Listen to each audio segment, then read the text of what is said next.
Orang bermalam-malam jagungan sama teman asik itu kan perlawanan terhadap nafsu kita, syahwat kita untuk mungkin nikmati dugem di bar atau di tempat-tempat maksiat. Itu setan di Indonesia tuh kakuati sama Ki Jawa. Orang supaya nggak tertarik maksiat itu Ki Jawa cukup ketemu kancane masak terong guyon, gejol-gejolokan zaman mondok, sewengi lulus sangka maksiat. Bar wis tutup. Saya akan cerita sedikit tentang tradisi hujjah. Dulu lama itu kelihatannya sederhana, tapi kalau berargumentasi itu hebat. Tadi Gus Yofur menyebut kitab Mbah Hasyim itu mengharamkan kentong. Beliau masyhur itu punya kitab namanya Al-Jasus an Tahrimin Nakus. Intinya kentong itu haram. Secara dalil ini meyakinkan sekali karena ketika Rasulullah rembukan sama sahabat, kita dengan apa memaklumatkan orang kalau waktu sholat masuk. Ada sahabat yang usul pakai kentong. Dzaka lin nasara itu Nasrani. Ya pakai buk itu semacam trompet besar. Dzaka lil Yahud. Kemudian ada yang usul kalau gitu api ya Rasulullah dzaka lil Majus. Sehingga dari hadis itu Mbah Hasyim berpikir kentong itu haram. Tapi Mbah Fakih Mas Kumambang itu mengkritik Mbah Hasyim dengan ngarang kitab Hazruus an Tahrimin Nakus. Jadi beliau komentari kitab itu sambil geleng-geleng kepala. Kitab kok keliru nganti ngono itu. Jadi cara pikirannya siapa Ki Fakih. Kentong di Indonesia itu kanggo wedhus dicolong gitu. Pos kampling gitu. Kalau ada banjiran ya kentong, ada maling ya kentong. Jadi enggak ada persamaan sama sekali dengan kentong yang milik orang apa? Nasrani. Sehingga di pondok saya itu ada kentong tapi jelek sekali. Karena itu satu-satunya cara supaya beda dengan kentong yang di gereja. Kalau elek kan mirip kentong di pos kampling. Itu ya agak-agak ilmiah sedikit. Dulu ceritanya Gus Yofur itu saya teruskan. Itu singkat cerita, itu kalau yang di kejadian di Termas itu Mbah Dimyati sudah nyuruh semua kentong disembunyikan karena mau ada Mbah Hasyim. Cerita itu mukarrar di Kiai Fakih sama di Kiai Dimyati Termas. Setelah kentong dikumpulkan semua, Mbah Hasyim datang, seneng, ngiranya Syekh Dimyati ini sependapat dengan beliau, yaitu sama-sama enggak ada kentong. Tapi setelah itu ada santri yang matur, Mbah Dim pun beres kentong pun kula delikno sedanten. Itu di depan Mbah Hasyim. Jadi GR-nya Mbah Hasyim bahwa Mbah Dim itu sependapat akhirnya hilang. Ternyata ini akal-akalan toh gitu. Karena santrinya matur, Mbah Dim pun beres sedanten kentong beduk sudah disingkirkan. Itu di depan Mbah Hasyim. Saking lugunya santri, nah saking ikhlasnya agak ngerti mahalus syahid ini adalah Mbah Hasyim. Saya mau meneruskan cerita Gus Yofur. Dulu, ini cerita dulu. Dulu Mbah Mun ngaji di Lirboyo, tapi Kiai Makhrus ngaji sama Kiai Khalil Harun. Kiai Khalil Harun itu adik juga sekaligus muridnya Mbah Umar Harun. Mbah Umar Harun itu generasi kedua setelah Mbah Ghazali. Beliau menantunya Mbah Ghazali, tapi ya sudah ponaan. Sehingga tradisi ini penting karena saya berkali-kali bilang di mana-mana. Status orang tua dan mbah itu adalah terserah anak cucunya. Bukan terserah mbahnya, tapi terserah anak cucunya. Saya tidak akan bosan mengingatkan ini. Saya pernah di makamnya Nabi Yakub, itu ya dikemuli bendera Israel. Di makamnya Nabi Dawud. Nabi Ibrahim juga dekat sinagog. Sehingga Quran membela Nabi Ibrahim disebut maka anak Ibrahimu Yahudiyya wala Nasraniyya. Karena ketika beliau berposisi di Israel, kemudian penguasanya adalah Yahudi, bisa saja makam ini ditulisi dan distatuskan ala Yahudi. Ya seperti Nabi Yakub. Nabi Yakub itu nabi yang kita yakin tentu berkeyakinan beliau orang baik, orang muslim, orang mukmin, tapi karena di desain mereka ya dikemuli bendera Israel. Dan disebut Abul Yahud. Karena kita tahu nama lain dari anaknya Nabi Yakub adalah Yahuda bin Yakub bin Ishak bin Ibrahim. Sehingga perasaannya orang Yahudi menjadi Yahudi itu yang ngikuti mbah-mbahnya. Nah khawatir saya ketika buyut-buyut kita kaya. Buyut saya itu orang kaya dulu, namanya Mbah Durrahman. Itu kaya sekali, tanahnya banyak. Dulu cerita Mbah Hasyim ya kaya sekali. Mbah Maksum juga kaya. Mbah Abdul Aziz juga kaya. Karena dulu itu inginnya kiai itu yo ketok sugih lah, gak ngel-ngelo santri. Tapi nanti kalau cucu-cucunya sudah ndak alim, itu ndak dianggap punya tanah itu karena untuk fasilitas santri. Aku tak kedonyan, mbah-mbahku ya kedonyan. Buktinya tanah yombo.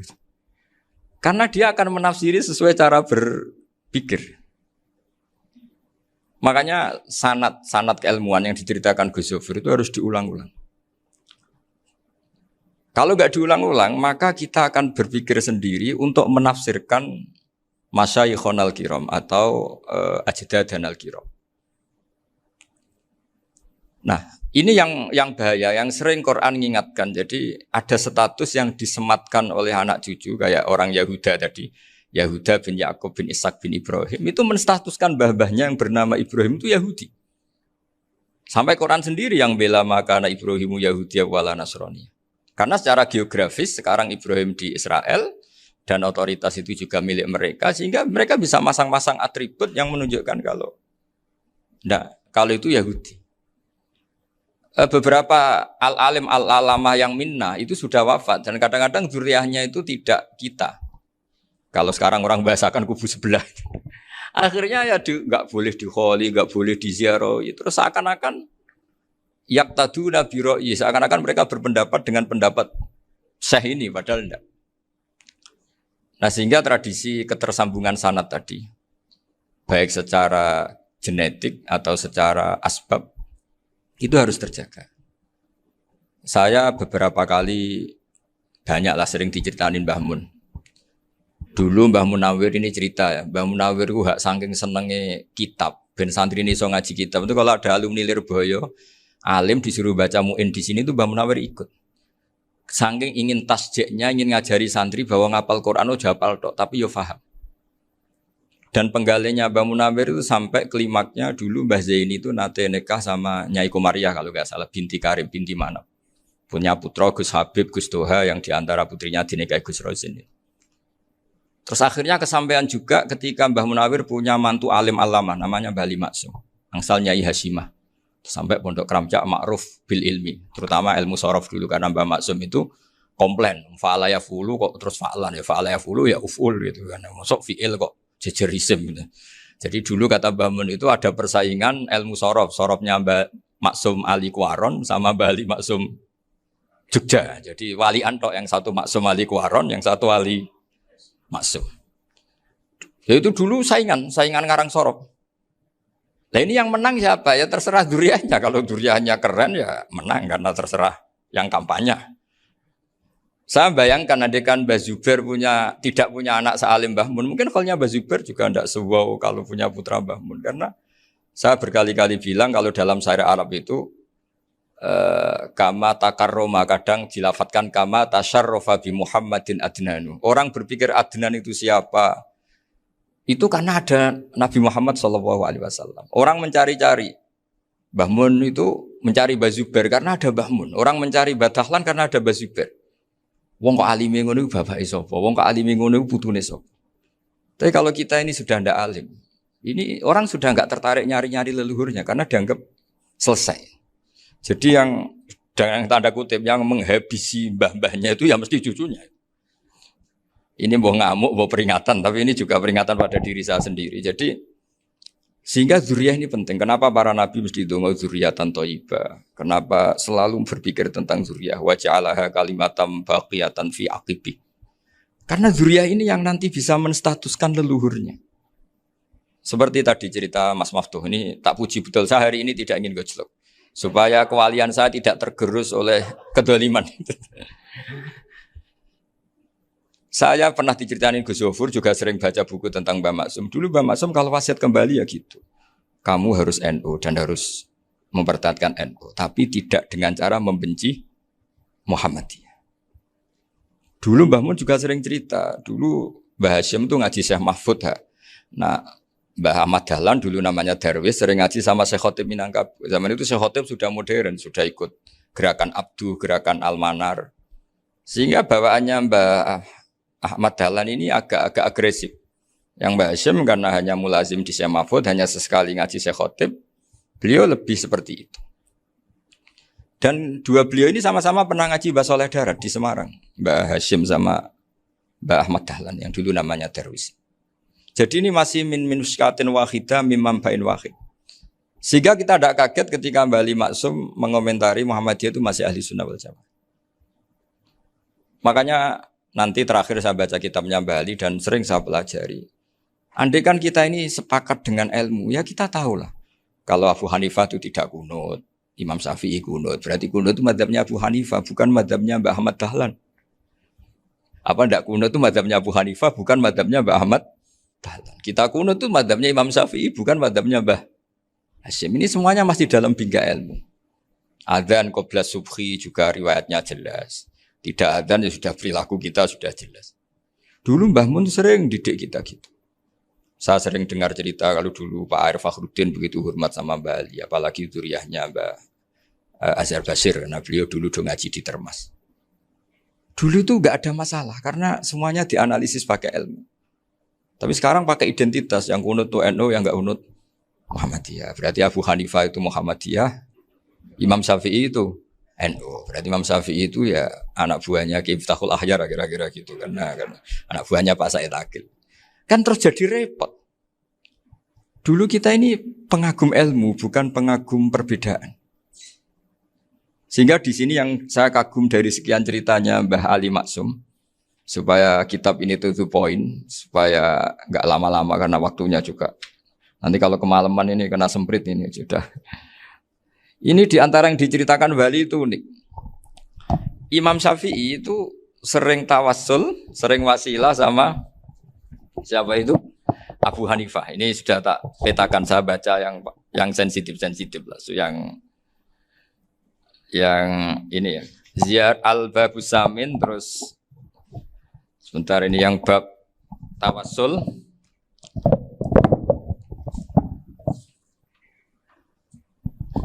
Ini di sini halaman 90, mungkin santri-santri kerap ya bisa ngecek lagi di kitab Hujatul Ahli Sunnah. Ketika cerita tawassul, di antara yang diceritakan Mbah Ali Maksum adalah perilaku ya, bukan sekedar statement tapi apa? Perilaku. Perilakunya Imam Syafi'i atau ahwalnya kalau bahasa halusnya, yang selalu ke makamnya Abu Hanifah untuk tawassul. Padahal Imam Syafi'i itu orang yang secara ilmu sering kritik Abu Hanifah. Jadi ini saya baca ini di halaman 100, jadi tawassul mulai halaman 9 berapa ini? Sampai halaman ini yang Qala sami'tu Syafi'iyya yaqul inni la atabarraku bi Abi Hanifah wa aji'u ila qabri fi kulli yaumin za'iran. Fa idza uridat li hajatun shallaitu rak'atain, halaman 100, waji'tu wa sa'altu wa ta'ala al hajat indahu fama tab'udu anni hatta tuqda. Kanal Imam Syafi'i ayyama huwa bi Baghdad yatawassalu bil Imam Abi Hanifah yaji'u ila dorihi fayusallimu alaihi wa yatawassalu ila Allah bihi fi qada'i hajati. Terus wa yatawassalu Imam Ahmad bi Imaminas Syafi'i. Jadi di antara yang diceritakan Mbah Ali Maksum itu betapa Imam Syafi'i yang terkenal sering mengkritik Abu Hanifah dalam tatanan fikih karena beliau tidak percaya ada istihsan. Abu Hanifah berpendapat adanya istihsan, dan kita tahu lah ikhtilafu Syafi'i wa Abu Hanifah itu besar sekali. Tapi beliau itu tahu Abu Hanifah itu orang yang sangat soleh. Abu Hanifah itu kalau ketemu sama orang yang utang beliau itu yang lari bukan yang utang Abu Hanifah, karena takut orangnya itu izin. Jadi kalau ketemu yang utang di jalan itu yang sembunyi itu Abu Hanifah. Kenapa engkau sembunyi? Ada yang utang saya lewat, nanti orangnya malu. Jadi setingkat Robi'ah Adawiyah itu beliau di rumah ada maling itu sembunyi. Ditanya kenapa engkau sembunyi? Malu, gak ada yang dimaling. Malu sama malingnya karena serumah itu gak ada barang yang layak dicolong itu. Itu Robi'ah dia sembunyi. Itu yang bisa niru itu Abu Hanifah. Jadi wali-wali besar ini ternyata saling menghormati dan saling tawassul. Nah saya berharap tawassul ini bukan sekedar perilaku sosial, tapi memang ada sanadnya. Sehingga terus diceritakan Bali di sini dulu istaqa Umar bil Abbas. Kata siapa tawassul harus dengan Rasulullah SAW? Dulu istaqa Umar bil Abbas. Sayyidina Umar itu tawassul istisqa dengan Sayyid Abbas. Padahal kita tahu Sayyid Abbas ini tidak nabi. Terus beliau cerita sampai Imam Syafi'i tawassul sama Abi Hanifah. Sehingga enggak ada perdebatan itu kan Umar. Kalau Umar kan ada jaminan boleh diikuti karena beliau sahabat. Bali cerita tentang Imam Syafi'i yang tawassul dengan Abu Hanifah. Seargumentatif itu. Sehingga ada cerita dalam sebuah tafsir, ya saya ulang lagi, ada cerita di sebuah tafsir, kenapa Nabi Musa ditanya Allah, wa matilka biyaminika ya Musa. Ma'ana wa ta'ala a'lam, tentu Allah sangat tahu yang dibawa Musa itu apa. Karena Allah tahu Nabi Musa itu grogi. Orang dipanggil Wali Maksum pasti grogi, santri dipanggil Mbah Mun pasti grogi. Kenangan saya setiap dipanggil Mbah Mun ya mesti tanya, yang ringan-ringan, wis sarapan ya. Arung sarapan ya sarapan. Pas sarapan ya kan tanduk mangan sing enak, wong santri ora tau mangan enak. Ya enggak pernah ngomong yang penting, ngendikan yang penting. Nah, karena Nabi Musa ini grogi, ini sebagian tafsir. Itu ditanya yang ringan, saku iku nggawa apa? Karena pertanyaannya ringan, Nabi Musa juga ringan. Ya Nabi Musa itu sampai lali, iku pangeran sing ya'lamu sirra wa akhfa. Diterangno. Niki tongkat Gusti. Gunane kathah Gusti tongkat iki.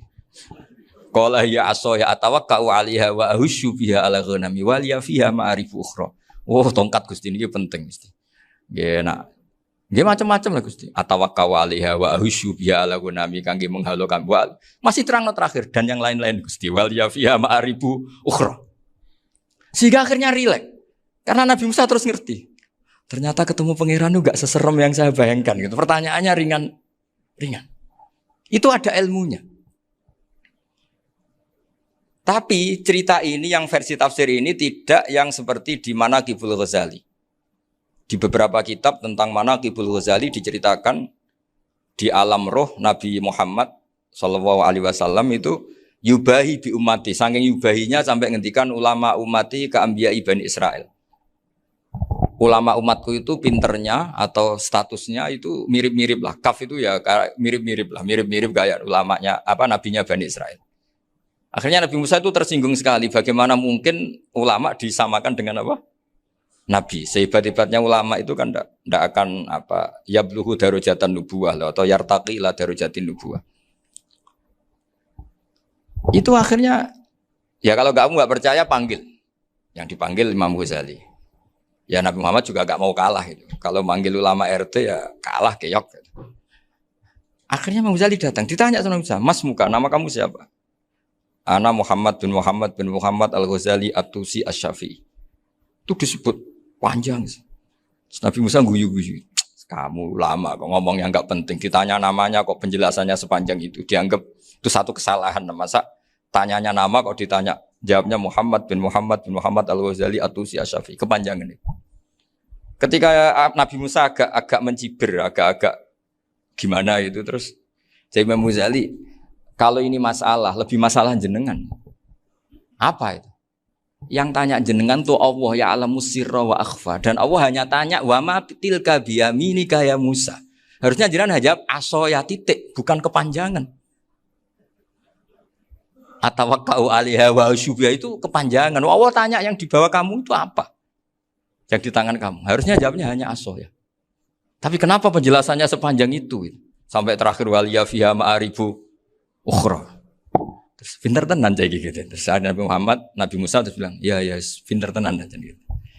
Padahal kita tidak pernah GR seperti itu kan kebetulan Imam Ghazali gitu. Kalau yang lain mungkin ya keok lah kira-kira gitu. Tapi ini cerita dalam khazanah keilmuan.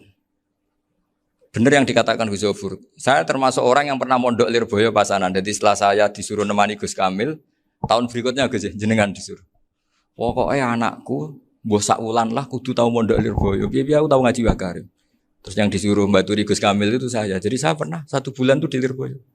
Karena saya ini santri beling ya, kontraknya pokoknya penting ziarah Bakarim. Biasanya enggak pernah ngaji ya. Pokoknya gerbar ngisa. Ziarah ya sudah.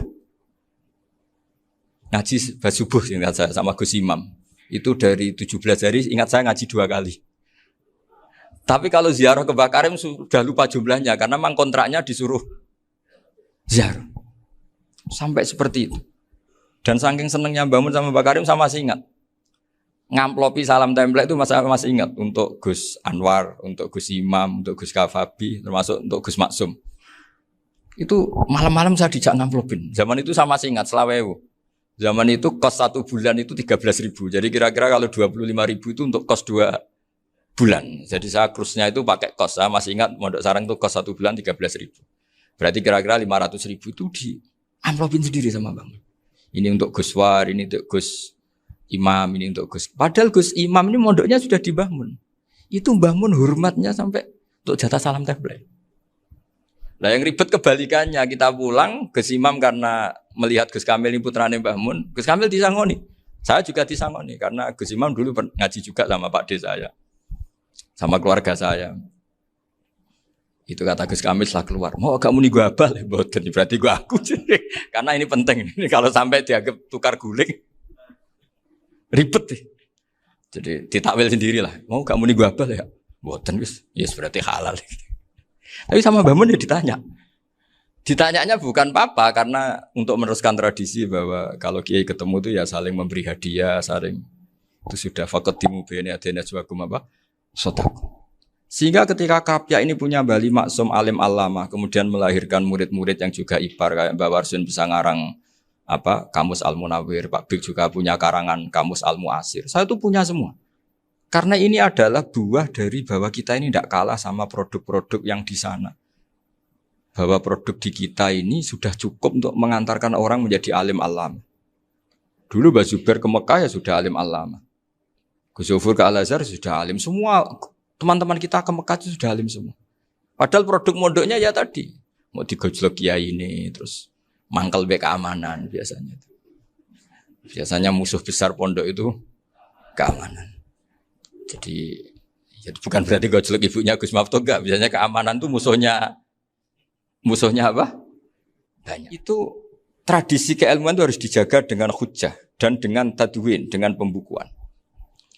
Saya punya sekian cerita ya, misalnya dulu kita mungkin iskal itu janggal. Kenapa sih orang Islam tukaran sama orang Islam? Sehingga di antara doa Nabi yang enggak dikabulkan Allah, enggak boleh dikabulkan sama Allah enggak boleh, bukan berarti enggak mustajab. Redaksinya famana aniha, memang enggak boleh. Redaksinya bukan falam yastajib lahu tapi famana aniha. Di Al-Marrah As-Salisa ini Nabi dilarang, yaitu melarang umat Islam itu jangan sampai tukaran sama umat Islam sendiri. Itu kata Allah, ya tidak bisa kata Allah, kalau itu tidak saya kabulkan. Itu dulu guru-guru kita nyontohkan sederhana. Kira-kira kalau saya tukaran wek Gus Zofuru, Mbah Mun luwih ikhlas dibanding ditukari wong liya. Nakno kakak ditabuk adik, wong tua luwih ikhlas dibanding ditabuk tonggo.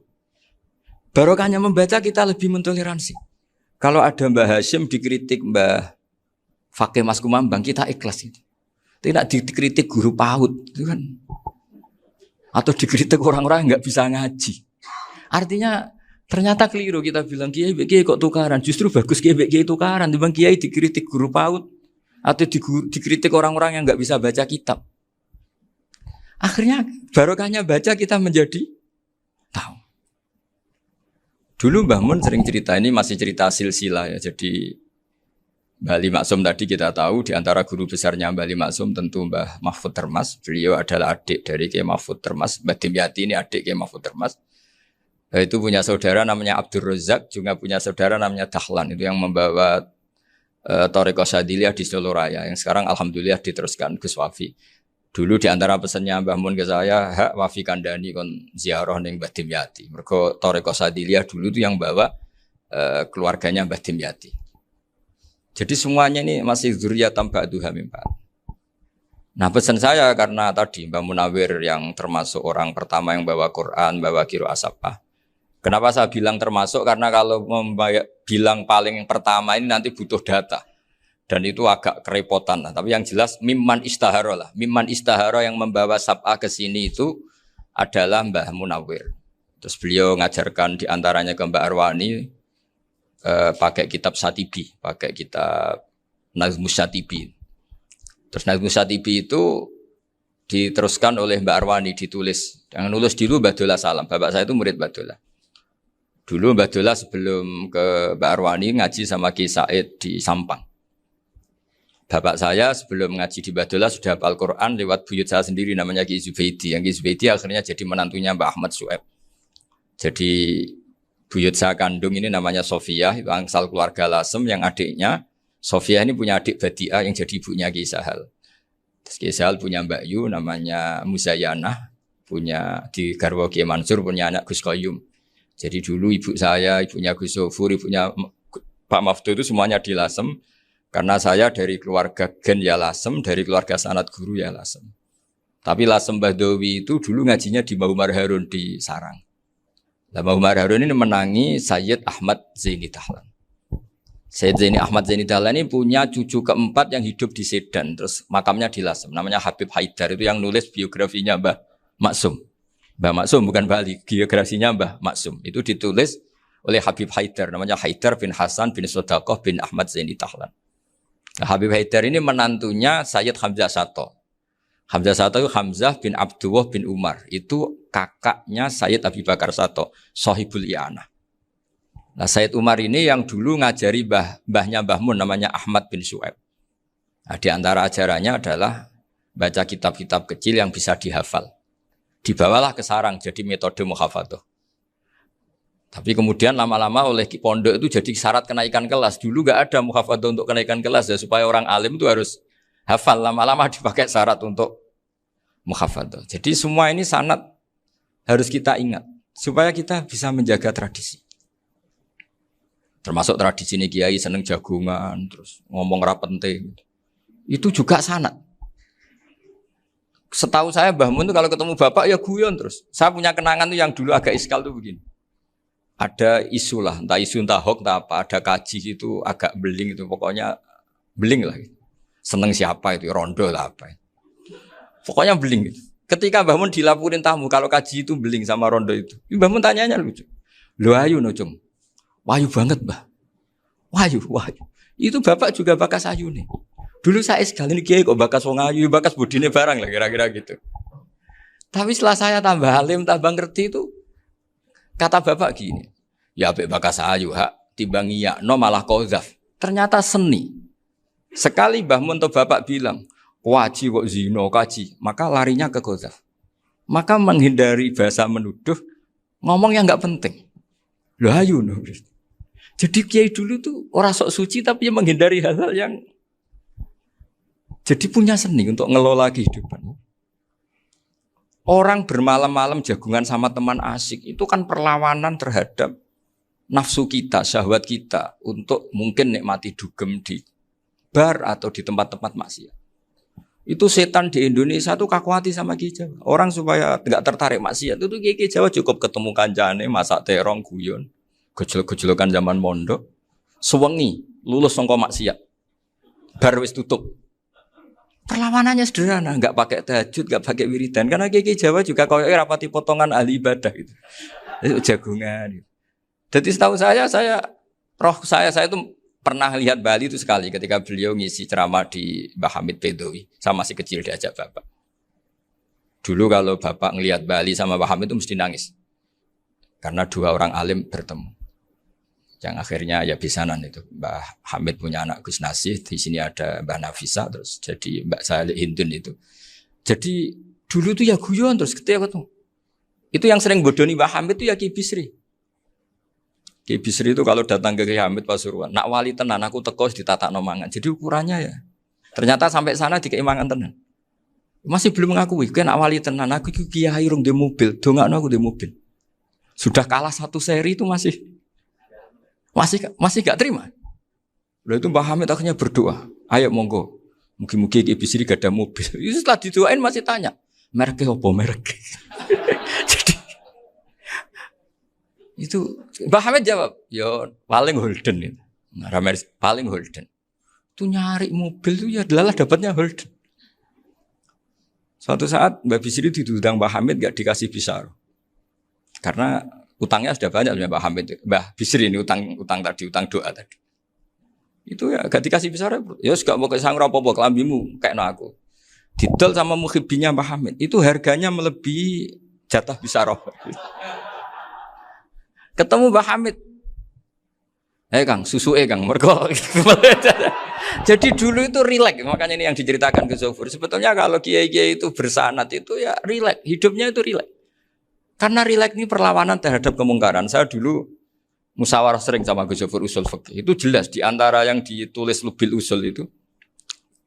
Ya kita tahu tadi misalnya sanad usul fikih, Mbah Ber itu sangat al-usuli Kiai Zubair Dahlan, abahnya Mbah Mun. Punya murid di antaranya Kiai Sahal. Kiai Sahal punya karangan Thariqatul Husul fi Syarhi Lubil Usul. Itu Thariqatul Khusyul itu beliau ngendikan dalam mukaddimah bahwa saya bisa mensarah ini berdasar ngaji, maknani sama Mbah Zubair. Terus beliau mengutip sarah itu dari kitab Nailul Ma'mul. Beliau ngendikan binus khotin khotiyah ghairi matbu'ah. Dan itu ditemukan di Kiai Mansur di Lasem. Karena Kiai Mansur iparnya Mbah Sahal. Mansur bin Khalil itu diantara katibnya Syekh Mahfud. Jadi semuanya ini sambung. Mbah Ber saking ahli usul fikihnya, kalau ngajar usul fikih itu kalau guyon takriran saya ini lebih memahamkan ketimbang sarah. Ya sudah, terus Mbah Zubair, Kiai Fakih, terus Syekh Mahfud. Di sini Syekh Mahfud termasuk orang yang dekat Mbah Munawir sampai putrane Mbah Mahfud namanya Gus Muhammad dibawa Mbah Munawir, kemudian mondok di Termas diantaranya, terus dinikah jadi menantunya kalau nggak salah Haji Taslim di Betengan, kemudian sekarang juriannya Mbah Mahfud di Betengan. Ini nggak boleh hilang secara seperti itu. Diantara di usul fikih diterangkan ketika diantara 5 hukum itu ada yang bernama mubah. Mubah itu boleh dilakukan, boleh ditinggalkan, dan kalau dilakukan ya tidak berpahala, tidak disiksa. Itu ada ulama yang protes. Protes nggak bisa seperti itu. Ithma min mubahin ila wa tahaqqaqu bihi tarku haramimma. Fa'il zamu minas sukun tarkul qatli wa minas sukut tarkul qadaf.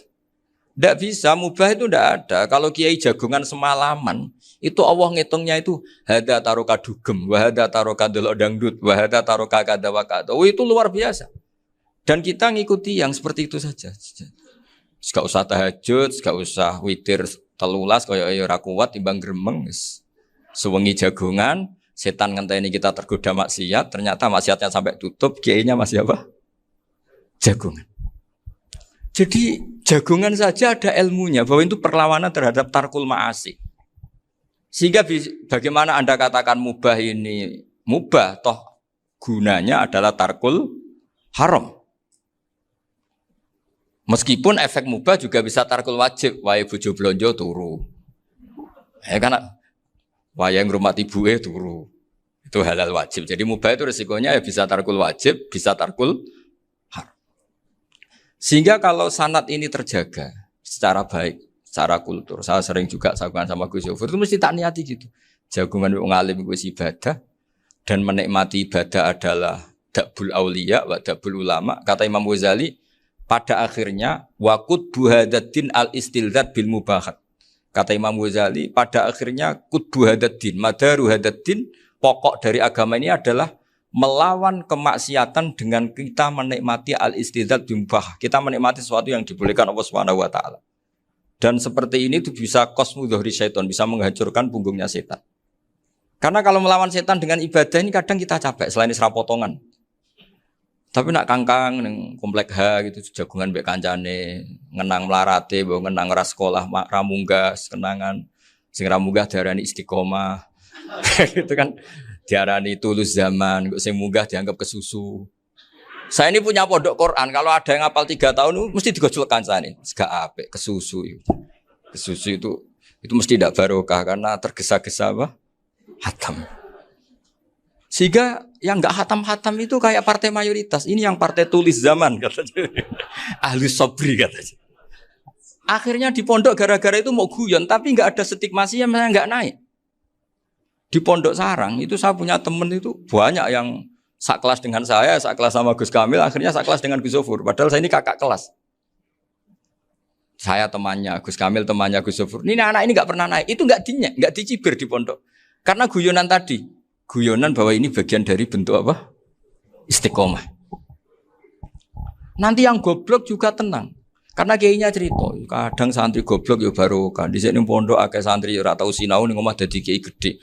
Selalu kiainya tuh cerita seperti itu. Akhirnya sing goblok ya bangga dengan kegoblokannya. Iya, jadi kiai itu orang yang meskipun guyon ini barokahnya Masya Allah.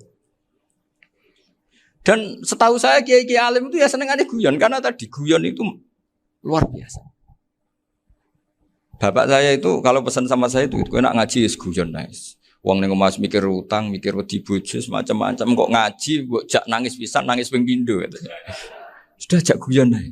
Paling gak lali. Dan beliau punya dalil kul bi fadlillah bi rahmati fa bidzalika falyafrah. Jadi jangan sampai orang ini farah bil maksiat, jangan sampai orang itu Dan ini yang saya kenang dari sekian cerita murid Bali. Mbah Ali Maksum ya senangane guyon.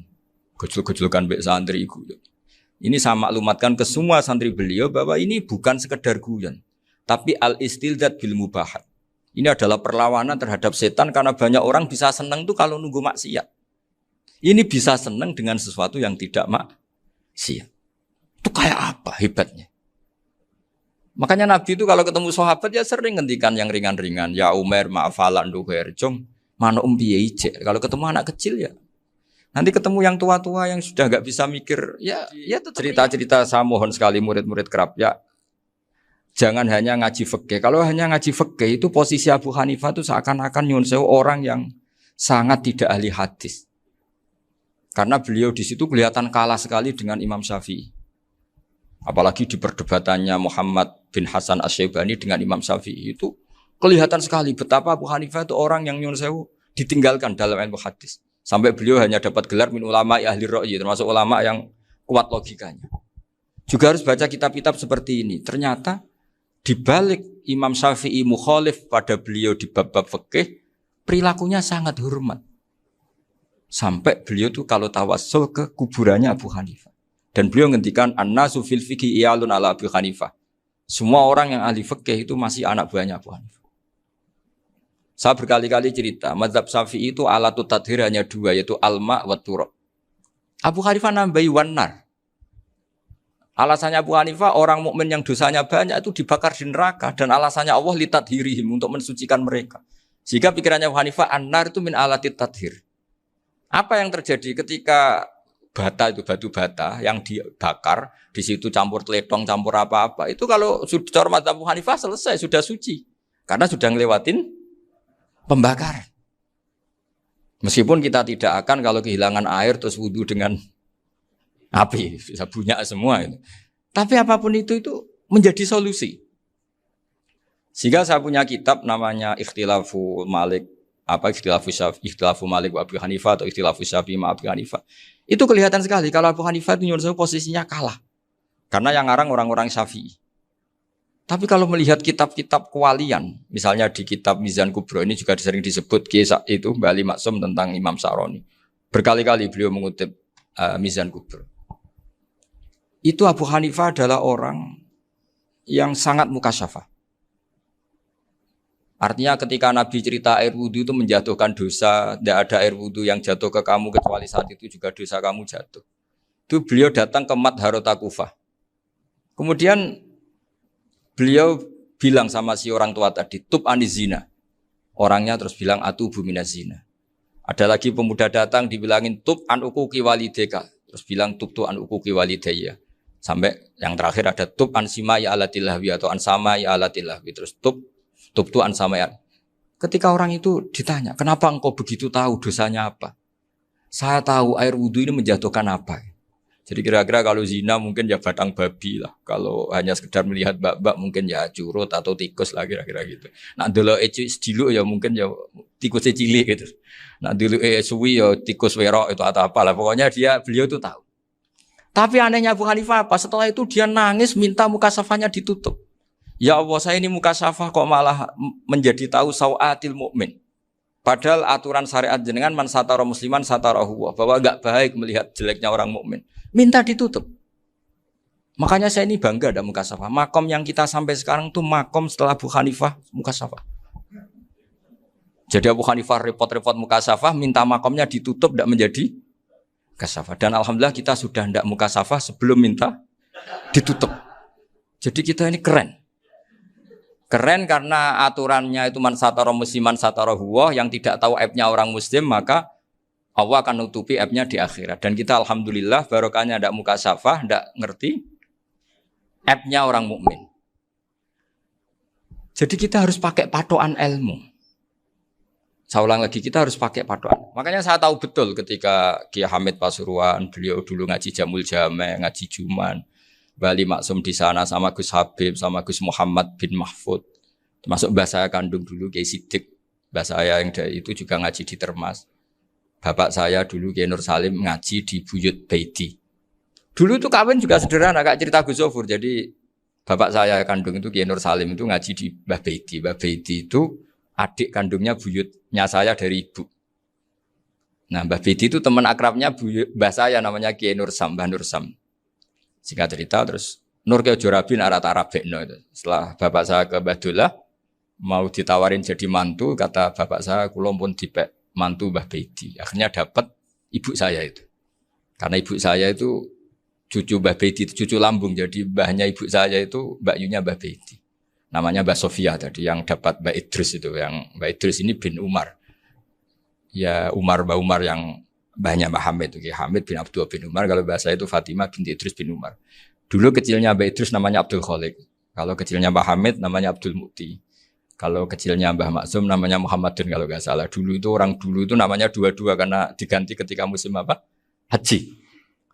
Jadi ini terjaga.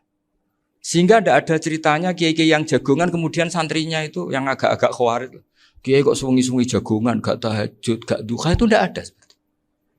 Karena ini dianggap fi'lul mubahat untuk melawan mungkarat. Jadi sehingga di kitab Ihya diterangkan, kamu jangan ngira orang-orang soleh ketika jagungan itu min ahlil bitolah wa takasul. Itu orang-orang yang pemalas itu enggak. Tapi mereka bisa mengasyiki Allah. Bahwa dalam jagungan ketemu teman ya asik, gejul-gejulkan sama Pak Maftuh ya asik. Dan keasikan ini bentuk perlawanan terhadap keasikan harus dengan maksiat. Itu kayak apa kalau kita ngaji sampai seperti itu. Termasuk tadi yang diceritakan Pak Maftuh kitab Hunyah. Semoga beliau cerita juga pernah belajar. Saya pernah belajar kitab Hunyah khatam. Itu diantara yang diceritakan Syabdul Qadir Al-Jilani tadi kata beliau Al-Jilani dipakai Jim Al-Jilani. Ini agak beda dengan kita. Mbah Zubair itu punya kitab namanya Al-Qolaid Al-Uluyah. Beliau menfatwakan nama-nama ajam itu kamu bebas. Ajamiyun fasna bihi masyita. Sehingga kita kalau punya kiai harus mau qolal ustukhri. Sehingga mau qolal istukhri. Tirmidzi juga nasibnya sama. Qolat rawahut Tirmidziyu. Sehingga rawahut Turmudziyu. Yang satu rawahut Tarmidziyu. Ya karena kita keluarganya Tarmidzi apa enggak gitu. Makanya kata Mbah Mun sama masih ingat. Kata cerita Gus Zofur tadi, adabnya Gus Zofur itu cerita tentang keluarga ibunya. Padahal keluarga ibunya juga orang-orang soleh yang luar biasa. Itu kata Mbah Mun, kowe roh jenenge Imam Bukhari tahu ya. Jenenge sapa? Saya nyebut Muhammad bin Ismail bin Ibrahim bin Mughirah bin Bardasbah. Lah iya Bardasbah mbok waca Bardisbah yo. Lah cara kene mbok Parmin mbok Parlan. Jadi Bardisbah mbok Bardasbah iku cara kene yo Parmin mbok. Iku rak Mbah Fadl Senori, dadi kabeh diwaca Arab. Jenenge Mbah Umar Harun. Dhisik yo wong Sarang, Mbah Harun, Mbah Kiro nang yo ora roh, dhisik yo wong kuno. Jadi kalau versi Mbah Fadl, termasuk yang pertama bikin nasab Mbah Maksum itu tulisannya Mbah Fadl yang dikutip Habib Haidar tadi. Ya saya seperti Gus Zofur juga mencari-cari hubungan ulama-ulama di Jawa. Itu Mbah Mun itu kalau bicara, mbahku harus jenis Kiai Serut. Kalau ditulisannya Mbah Fadl itu Sarof. Jadi Mbah Fadl itu fanatik orang-orang alim itu ditulis Arab. Kalau Mbah Mun itu Jawa. Dulu itu ada wali seto di daerah saya. Dulu orang ya janggal. Ternyata ada sato itu kesamaan di Arabnya itu. Sato. Sehingga kiai-kiai itu ada fanatik Tirmidzi, Turmudi, Tarmidi, Jilani, Jailani karena ajamiyun fasna bihi masih. Jadi kalau nama-nama ajam semonggo lah baca sekenanya sementing. Cuma mungkin tahqiqnya benar Pak Maftuh tadi memang di Mu'jamul Buldan itu Al-Jilani Bikasri Jim ya sudah kita baca Al-Jilani. Sebab itu kayak Pondok Pelosok Lirboyo itu menurut saya bagus. Orang itu maknani betul sama gurunya. Kalau Sarang enggak. Kalau Pondok Lirboyo, pondok yang tadi ternyata keluarga Mbah Munawir sini pernah bisanan yaitu Mbah Zaini pernah nikah sama Nyai Komariah ya kalau nggak salah, punya putra Gus Habib ya, Pak Toha dan sebagainya. Itu betapa hubungan pondok Quran sama pondok kitab dulu itu nggak pernah terputus. Bapak saya setelah hafal Quran itu dulu ngaji Mbah Zubair. Jadi bapak saya sering ngutip mu'en apa, padahal bapak saya itu terkenal tuh, beliau cita-citanya itu saya ingin hafal Quran kayak hafal Fatihah. Beliau itu sampai sepulahnya sekali. Karena beliau inginnya hafal Quran kayak hafal Fatihah. Termasuk murid terbaiknya Mbah Dullah bapak saya. Itu ya ngaji kitab. Sehingga kata Mbah Mun, jadi Mbah Munawir de mantu Bali Maksum, itu ya sudah dipenggali. Sudah dipenggali dituruti pangeran. Lahirlah seorang Bali Maksum yang membawa. Jadi dulu itu ya Gus Muhammad yang ngaji di Termas, nanti Mbak Arwani sebelum ngaji di sini ngaji di Tebu Ireng. Sehingga Mbak Arwani bisa ngarang kitab. Beliau ngarang kitab tentang Sab'ah. Faidul Barokat namanya. Ya nulisnya ya fasih ya. Saya punya tulisan tangannya Mbak Arwani itu banyak. Saya juga punya tulisan tangannya Mbak Hasyim Asy'ari ketika nyurati buyut saya yang di Damaran itu pakai bahasa Arab. Jadi dulu itu Mbah Ali Maksum juga sama. Surat-suratannya dulu sama tokoh-tokoh Muhammadiyah ya bahasa Arab.